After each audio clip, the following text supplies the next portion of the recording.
All right, Shalom. First and foremost, I want to give all praise, honor, and glory to Yahweh, Bashim Yahushai, Bahashem, Rakah, Kadash. All right, I'm just going to do a breakdown of Ezekiel, the 39th chapter. All right, and it goes, Therefore, thou, son of man, prophesy against Gog, and say, thus said the Lord Yahweh. All right, prophecy of Gog is Gog represents the land of Russia. Gog and Magog make up the land of Russia, according to prophecy. Because right now, if you look at the biblical maps, and when it says Gog and Magog, it's talking about that land of Russia. Now, this is a future prophecy that Ezekiel is getting from the Lord. All right, and talk about the prophecy against Russia. And right now, we know that America and Russia, they're at heads, man. They're at odds. They're going back and forth, with the little threatening of each other over the land of Syria. And through the prophecy, we know that that war of Armageddon is going to happen around those nations, man, between those nations and in that nation of Syria and the Middle East. That's where World War III is going to take place. All right, so it reads, Therefore thou, son of man, prophesy against Gog, and say, Thus says the Lord Yahweh. All right, behold, I am against thee, O Gog, the chief prince of Meshech and Tubal, and I will turn thee back and leave but the sixth part of thee, and will cause thee to come up from the north parts, and will bring thee upon the mountains of Israel. All right, now we know Russia is the north part of Russia's the north part of over there in that the eastern side of the hemisphere, over there by China. All right, and I will smite that bow out thy left hand. That bow is talking about the missiles. All right, it will cause thy arrows to. Well, the bow is the silos that shoot the missiles, and it says the arrows to fall out thy right hand. Those are the arrows represent the missiles. Thou shalt fall upon the mountain of Israel, thou and all thy bands, meaning all their confederates. They're going to try to come against Israel. All right, and that's why it says right here, and the people that is with thee, I will give thee unto the ravenous birds of every sort, and to the beasts of the field to be devoured. Thou shalt fall upon the open field, for I have spoken it, saith the Lord Yahweh. And I will send a fire on Magog. That's what I was saying before. Those Gog and Magog make up Russia and the surrounding countries over there, and among them that dwell carelessly in the isles. And they shall know that I am Yahweh. So will I make, and Yahweh is the name of the Heavenly Father. That's his true name. His true Hebrew name is Yahweh, the name that he gave to Moses on the mountain. All right, Mount Sinai. All right, it ain't God. It ain't any other name. His name is Yahweh. I am. He is. That's what it really means. He is. He is to be. All right. Verse 7. And I'll make my holy.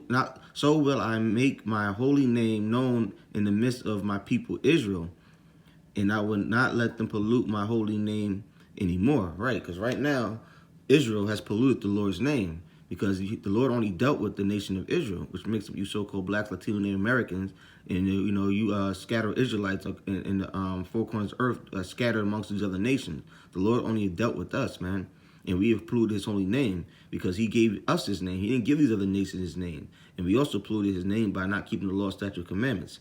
All right. And the heathen shall know that I am Yahweh, the Holy One in Israel. Right? Because right now these heathens don't respect our power, man, because we don't respect our power. All right, but when this happens, when all this is going on, these other nations are going to know that the Lord is one, man. He's everything. They're going to know all their false gods was nothing, because the Lord's going to show his power, and he's going to show his might, and he's going to show that he's only dealing with the house of Israel, man. And that's why it says the heathen shall know that I am Yahweh. All right, verse 8. Behold, it is come, it is done, saith the Lord Yahweh. This is the day whereof I spoken. All right, and this is the day that all these prophecies are talking about. The day of darkness, gloominess. All right, the day of the Lord, man. This is the day that he's been speaking of. Because right now, people don't really believe that the Lord's coming back. He's going to send his son back, man. People don't really believe that. They don't believe World War III is going to happen. They think things are going to just go the way they are. They're going to live, be born, live, work, have children, and die. They don't think that a reckoning is going to come. Like the song says, a change is going to come. People don't really believe that, man. And that's why the Lord said, this is the day wherever I have spoken. You know what I'm saying? This is what, we waiting, the elect is patiently waiting upon, man. Hoping that, this place get destroyed. All right? That's why you go to Amos, the ninth chapter, in 8 and 9, and he says, eyes upon the sinful kingdom. Right now, the Lord's eyes upon the sinful kingdom, and he's going to destroy it off the face of the earth. And this is the day he's talking about, man. All right? Verse 9. And they that dwell in the cities of Israel shall go forth and shall set on fire and burn the weapons, both the shields and the buckler, the bows and the arrows, and the handstaves and the spear, and they shall burn them with fire 7 years. Okay? And this is why the Lord said, I will make you I will make you my battle axe and my weapons of war. This is what it's talking about right here. The elect of the nation of Israel, along with the heavenly host and Yahweh Shai, they're going to be going to war. They're going to be subduing these nations, man. All right? He said that he's going to set them on fire and burn their weapons, man. The Lord is going to destroy all their might, man. All right? Verse 10. So that they shall take no wood out of the field, neither cut down any out of the forest, for they shall burn the weapons with fire, and they shall spoil those that spoil them, and rob those that rob them, saith the Lord Yahweh. Right? Because all these other nations have robbed us, man. They spoiled us. They used us for our goods. They took all our goods. You know what I'm saying? All the curses in Deuteronomy 28 chapter, verse 15 down, it tells you how they spoiled us, man. All right? And it says how they spoiled us, we're going to spoil them, man. How they robbed us, we're going to rob them. All right? And that's our heritage, man. And that's the victory of our patience in believing in the Lord and keeping the faith, man. That's the reward of that. All right? Verse 11. And it shall come to pass in that day that I will give to Gog a place there of graves in Israel, the valley of the passengers on the east of the sea. And it shall stop the nose of the passengers, and there shall they bury Gog and all his multitude, and they shall call it the valley of Ham and Gog. Right? So right there, it says right there, they're gonna be buried, man. They're gonna be destroyed. They're gonna be put to death, and there's gonna be made graves right there for them. All right? Because our ancestors fill the graves up here in America. So guess what? They're gonna fill up the graves in our kingdom, man. And we're gonna call it the valley of Ham and Gog, man. All right? Verse 12. In 7 months shall the house of Israel be burying of them, that they may cleanse the land. And we're not going to be doing the burying. We ain't going to pick up no shovels and be burying these bodies, man. We're going to get into that the next couple of verses, man, because, it's going to be our kingdom. We ain't going to have to do no work. All right? Verse 13. Yeah, and all the people of the land shall bury them right there. All the people of the land. That means these other nations, man. All these other nations, when we subdue them, they're going to be doing the burying, man. The Lord is going to have a great slaughter. All right? A great slaughter that's going to happen. And he's going to make these other nations be the one that's going to do the burying. All right? We're going to get into that even further. And it shall be to them be unto them a renown the day that I shall be glorified, saith the Lord Yahweh. Verse 14. Here it goes. And they shall sever out men of continual employment. That word sever means divide, man. All right? That word sever means divide. And they shall so it should say, and they shall divide our men of continual employment. Right? Because when this happens, man, when all this takes place and we set up in our kingdom and Yahweh Shai is ruling, there ain't gonna be no unemployment, man. The unemployment rate is gonna be 0.00, man. All these heathens are gonna have work, man. Everybody's gonna have work. Ain't nobody gonna be like, damn, I need to go. There's gonna be no unemployment line. Everybody's gonna have work. Why? Because they got to build our kingdom and they got to bury these bodies, man. It's going to be a great slaughter. So all these other nations, they're gonna have something to do, man. They're going to work from the crack of dawn until the sun go down. The only day they're going to have off is the Sabbath, man. All right? Continual employment. It's never going to be a time where there ain't going to be no work, man. So you ain't got to worry about not having a job. That's how Esau ain't shit. Because over here, you got the employment rate. I don't know how high it is right now. I should have looked up before I did this. But there's people unemployed right now. People homeless. Ain't going to be no homelessness. Ain't going to be no unemployment, man. You always going to have work. So you ain't got to worry about that in the kingdom, man. You're going to have work. You're going to have work to do. Hardcore work. Hardcore slavery, man. All right? Passing through you ain't going to get paid for this work either, man. You ain't going to get paid for this. Keep Keep reading. Passing through the land to bury with the passengers those that remain upon the face of the earth. Right. Because you're going to be passing through the land. All this land got to, like, besides America, because that's going to be on fire continually. But all these other places, everywhere you go, you're going to have to bury them bodies, man. And it's going to get into that. Passing through the land to bury with the passengers those that remain upon the face of the earth, to cleanse it after the end of 7 months shall they search. And the passengers that pass through the land, when they see it a man's bone, he shall set up a sign by it, till the buriers have buried it in the valley of Ham and God. Right. So that means you can be walking and you're gonna see like bodies, because the bones represents the bodies. You're going to put a sign up there, and then the buriers gonna come and they're gonna have to bury them bodies, man. And that's gonna be great to see. It's like, oh, hey, there's some bodies over here, get to work. And they're gonna be shoveling, man, shoveling and digging holes, man, putting them bodies in it. Verse 16, and also the name of the city shall be called Ham and Ah. Thus shall they cleanse the land. Verse 17, and thou, son of man, thus saith the Lord Yahweh, speak unto every feathered fowl, and to every beast of the field, assemble yourselves, and come, gather yourselves on every side to my sacrifice, that I do sacrifice for you, even a great sacrifice upon the mountains of Israel, that ye may eat flesh and drink the blood. Ye shall eat the flesh of the mighty and drink the blood of the princes of the earth, the rams, the lambs, and of the goats, and bullocks, and all of them fatlings of Bashan.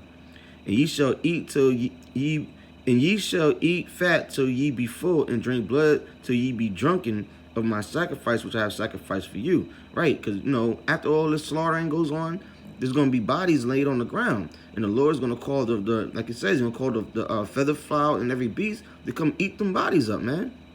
He said he's going to eat the bodies and he's going to drink the blood, man. That's going to be the sacrifice that the Lord is, the great feast that the Lord is setting up for the animals, man. And that's a curse, man, for, your body be laid out and the beasts of the field to eat you up. That's a curse, man.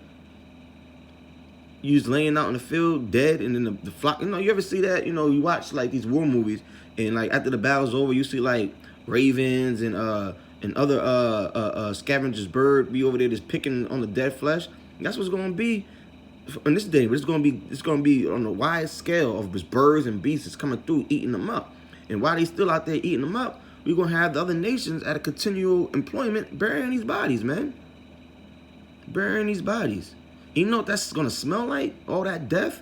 Y'all going to be out there burying. Y'all going to be out there, man. In the midst of that, burying these bodies.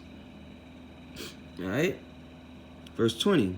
Thus ye shall be filled at my table with horses and chariots, with mighty men and with men of war, saith the Lord Yahweh. And I will set my glory among the heathen. I'll set my glory among the heathen, and all the heathens shall see my judgment that I have executed. Right? The Lord's going to show them, these heathens, who he is, man. Because right now, they don't respect our power. Why? Because we didn't respect our power. But during this day, the heathen's going to have respect of Yahweh, by Hashem Yahushai, and Yahushai, and the nation of Israel, man. Because they're going to see that the Lord is only dealing with us. His power is only with us. And they're going to have respect, man. They're going to have respect and fear. All right?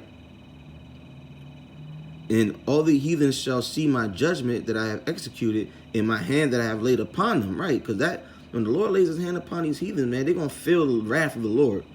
They're going to feel that wrath, man. They're going to know that the Lord ain't nothing to play with.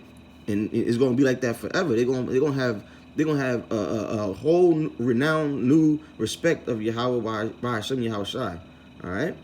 Verse 22. So the house of Israel shall know that I am the Lord their power. I am Yahweh their power from that day and forward. Right now, majority of our people, 2/3 of our people don't respect the Lord either, like I was saying.